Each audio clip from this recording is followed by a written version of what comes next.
आज मानगढ़ की धरती पर पधारे हमारे भिल समाज के अलावा सभी समाज के साथियों का अभिनंदन। अभी आप लोग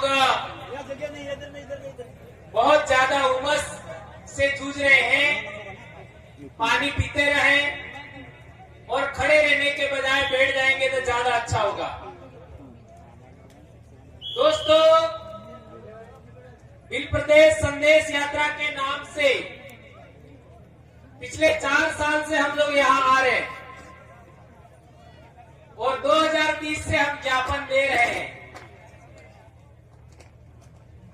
आखिर उसमें ऐसा क्या है कि बिन बिना बुलाए कोई पेम्पलेट जारी नहीं किया, केवल सोशल मीडिया पर लिखने पर इतने लोग आ गए, ये सोचने वाली बात है। आज देश में एक भी ऐसा संगठन नहीं है,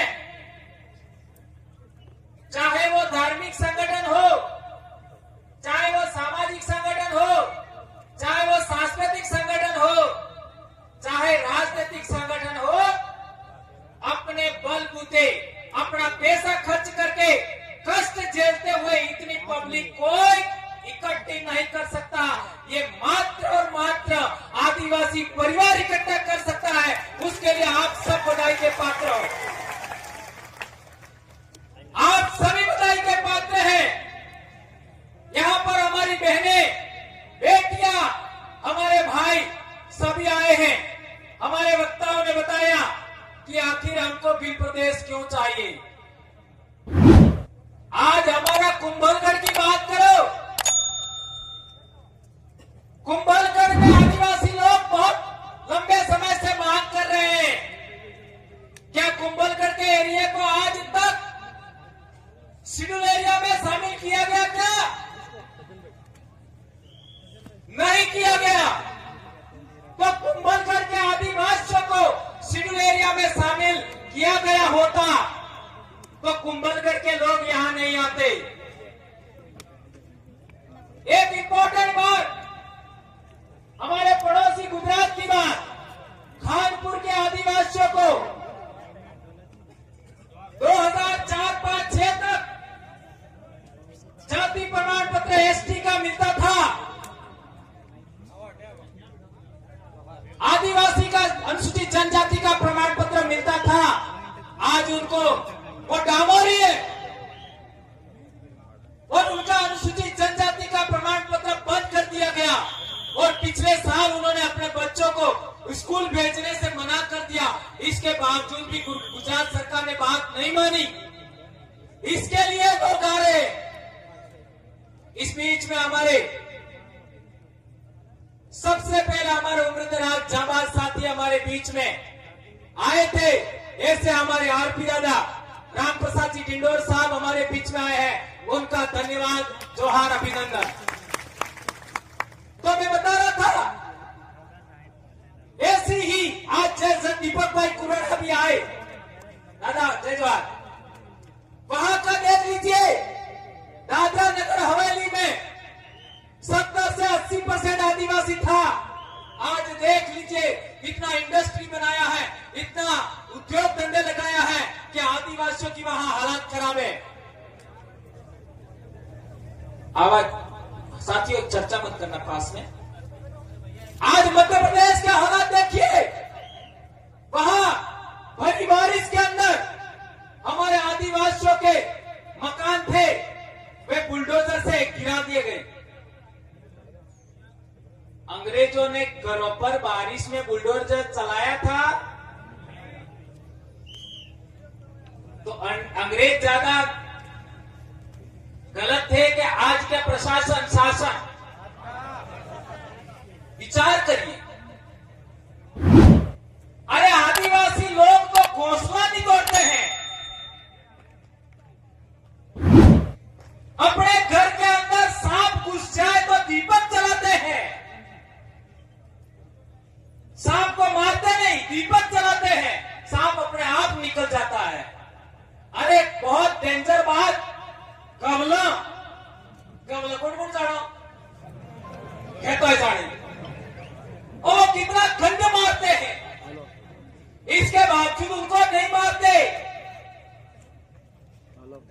आटा डाल देते हैं, हल्दी डाल देते हैं, दीपक करते हैं, वो अपने आप चले जाते हैं।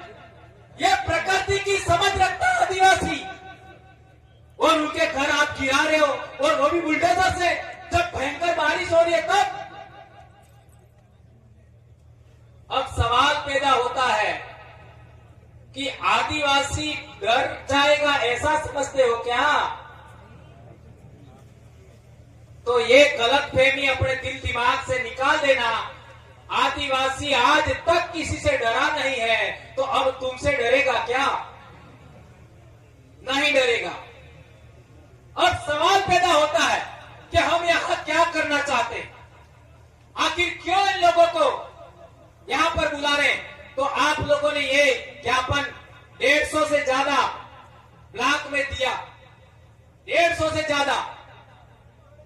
आज से पहले आदिवासी संगठन ने, ये संगठन भी नहीं है फिर प्रदेश मुक्ति मोर्चा, इसका कोई अध्यक्ष नहीं है। आज तक किसी आदिवासी संगठन ने या किसी बैनर ने इतने ब्लॉक में एक ही दिन में ज्ञापन दिया था क्या? नहीं दिया था। देश आजाद होने के बाद तो आखिर इसमें ऐसा लिखा क्या है? हमने पूरे इलाके से मुद्दे मंगवाए कि आपके इलाके में क्या मुद्दे हैं, तो जो जो लोगों ने दिया वो इसके अंदर सबमिट किया गया है। तो मेरे कहने का मतलब यह है, इसके अंदर जितनी भी मांगे रखी गई है, क्या आपने इन 70-75 साल में मांगों को पूरा किया क्या? नहीं किया। तो इतने साल बहुत होते हैं। आज पिछले दिनों अखबार में छप के आया कि बनासकांठा के अंदर हमारे आदिवासी लोग फुटपाथ पर सो रहे हैं। हमारे आदिवासी लोग फुटपाथ पर सो रहे हैं रोजगार के लिए, अहमदाबाद या गुजरात में जाने के लिए। तो क्या आपने आदिवासियों को उनके इलाके में रोजगार की बात नहीं करना चाहिए था?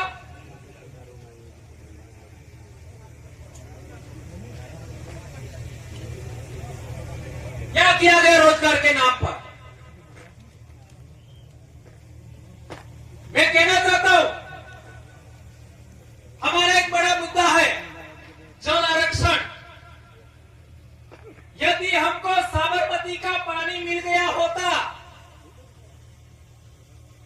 यदि हमको माही बांध का पानी पूरे इलाके में मिल गया होता, यदि हमको कड़ाके का पानी पूरे इलाके में मिल गया होता, यदि हमको नर्मदा डैम का पानी मिल गया होता,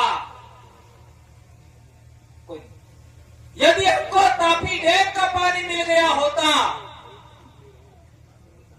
तो क्या हम इन शहरों में रोजगार के लिए लाइन लगा करके नाकों पर अपने आप को बेचने जाते क्या?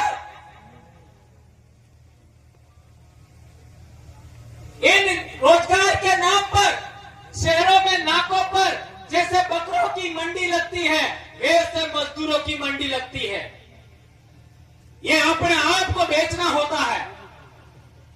भारत देश के अंदर आदिवासी को इतना मजबूर कर दिया गया है कि वे अपने आप को बेच रहे हैं।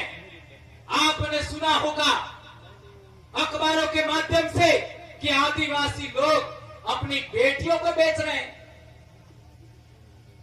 क्या ये बात सही है, गलत है? अब बेटियों को बेचा जा रहा है, अपने खून को बेचा जा रहा है।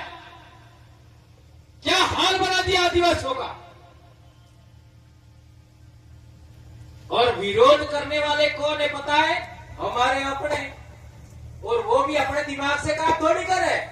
उनको कहा जाता है ऐसा बोलो, वो तो उनकी खुद की जबान नहीं बोल रहे, काहे को इनका विरोध करना है? काहे का विरोध करना? वो आगे से लिख के दिया जाता है कि ऐसा ही बोलना है, ऐसा ही करना है, तब जाके वो तो बोलते हैं। इसलिए कोई घबराने की जरूरत नहीं है। एक बात और, सलूम्बर के जो भाई आए हैं, सलूम्बर में हमारा राजा सोनारा भील कब था, ये ज्ञात होना चाहिए। 12वीं सदी में। कब था? 12वीं सदी में सोनारा भील सलूबर में हमारा राजा था। तो 12वीं सदी में ही पृथ्वीराज चौहान भी थे। ये बात ध्यान रखना होगा। और 12वीं सदी में ही सामंत सिंह गुहिल भी थे, जिनके वंशज डूंगरपुर बांसवाड़ा में राजा बने थे सामंत सिंह। यानी 12वीं सदी में ही सोनारा भील हमारा राजा था। और 12वीं सदी में ही आपका चौहान वंश का प्रसिद्ध राजा पृथ्वीराज चौहान था। और 12वीं सदी में ही हमारे इलाके में शरण लेने के लिए आए थे सामंत सिंह जी, वो भी उसी जमाने की बात है। और सामंत सिंह जी को मेवाड़ से कीर्तिपाल आपका चौहान ने निकाल दिया, तब आए थे सुरक्षा के लिए। ये इतिहास पढ़ लेना। अब सवाल पैदा होता है कि 11वीं सदी में ये घटनाएं जब घट रही थी, तब हमारे बाप दादा राजा महाराजा थे। हमारी महिलाएं राजकुमारियां और रानियां थी, हमारे युवा राजकुमार थे। डूंगरपुर की बात कर लो, 1282 अर्थात 13वीं सदी। 13वीं सदी में हमारा बाप डूंगरपुर में राजा था। डूंगर भील, जब डूंगर भील हमारा राजा था डूंगरपुर में, तो हमारे बाप दादे आपका नए युवा है वो राजकुमार राजकुमारियां थी, रानियां थी। उससे आगे बढ़ो, बांसवाड़ा की बात करो। बांसवाड़ा की हम बात करते हैं। 16वीं सदी में हमारा राजा था बांसिया भील। 16वीं सदी में कौन? बांसिया भील। 1515 कहो, 1515 से 1530, ये भी हमारे राजा थे। अब सवाल पैदा होता है कि कुशलगढ़ की बात करो। कुशलगढ़ में हमारा राजा कब था? 1671। 1671 का मतलब हुआ 17वीं सदी। तो मैंने केवल दक्षिणी राजस्थान की बात बताया। 12वीं सदी से लगा करके 17वीं